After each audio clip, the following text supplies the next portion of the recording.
investors are looking for stability. They're also looking for political leadership that provides a degree of transparency and credibility. And I think we're seeing across the African continent, certainly in some of the key markets where there has been interest in hotel and leisure developments, we're seeing some very important political changes, philosophical changes from government.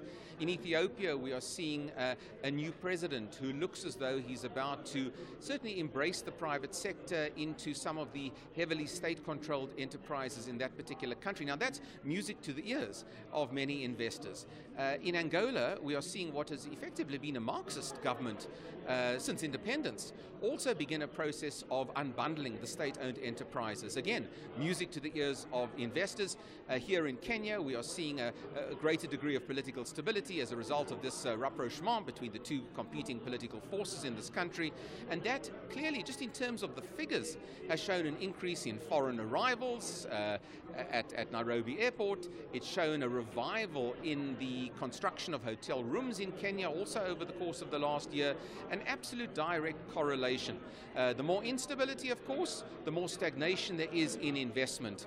And I think, of course, there are areas of instability, but overall the key markets look as though they're on a better footing just in terms of that political economic correlation. Right. But of course, at the end of the day, we expect that our leaders would understand this that you've just spoken about. But sadly, most of the time during electioneering periods, Kenya to be specific, other countries have also seen a bit of a tumbling of the markets as far as because of the political environment. So do you see this as something that will continue being a recurrent, or do you sense a feeling of learning lessons from past experiences, because the tourism sector is always affected during this kind of situation?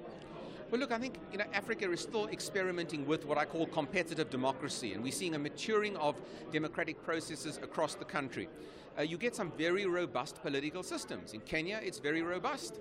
In Nigeria, an election in February of next year, a very robust political system, which can create a degree of uncertainty or instability.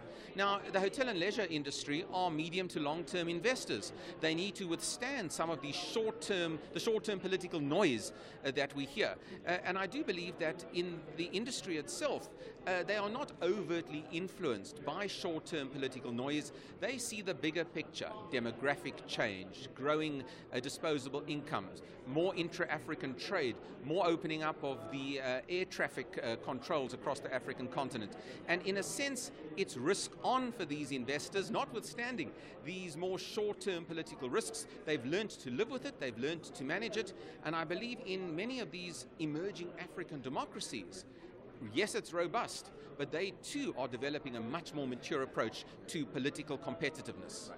There's an interesting thing also that we've had, or we've also learned, that actually the overall GDP of global GDP growth, and when you look at the growth for Africa, Africa's GDP growth is expected by 2019 to actually be double that of the global GDP growth. But at the same time, on the flip side, you hear that Africa is actually a continent that is actually highly risky for investors to actually come over this side.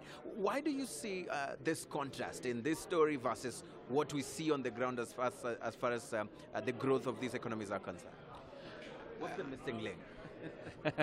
Look, I think that we are seeing higher growth rates here on the continent. We know that many of our economies are growing at substantially higher levels than their Western counterparts, and also we understand that there is a dearth of certainly hotel investments on the continent. There's scope for greater growth. So notwithstanding global risk, the scope for greater growth and return on investment across the African continent remains, I would argue, higher than in many or most of the developed markets that exist. And it's ironic, I suppose, that as economic growth in the Western world tends to plateau or take something of a southwards march, investors are looking for an increasing return on investment, and they are prepared to engage a certain amount of risk in that process. But I think the point has been made, certainly, that we in Africa have, in a sense, managed that risk. The outside perception of risk can really be upsetting to many, but within the continent, I think we are increasingly managing it in a way that offsets this negative perception about Africa. And I think that African narrative of growth remains quite strong going forward, notwithstanding some of those big challenges. And boy, there's big challenges, but those challenges would exist.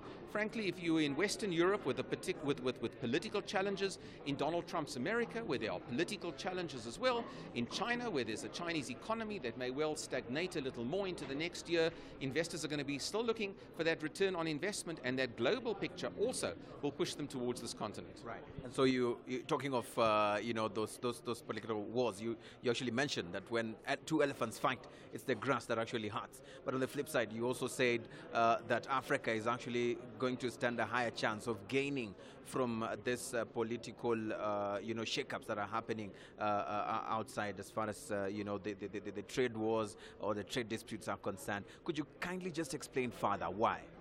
Well, look, if the trade wars result in a slower Chinese economy, yes, that can affect African economies because we've all become much more intricately linked with China. But there is opportunity as a result of trade wars for manufacturing, low-end or lower-end manufacturing, to shift from China into Africa, to shift to African countries who are not implicated in trade wars. So African countries who do not have those same global linkages effectively stand a better chance of withstanding this big battle between the two elephants between China and the United States. Even in terms of the Brexit debate, which is causing great uncertainty in the United Kingdom.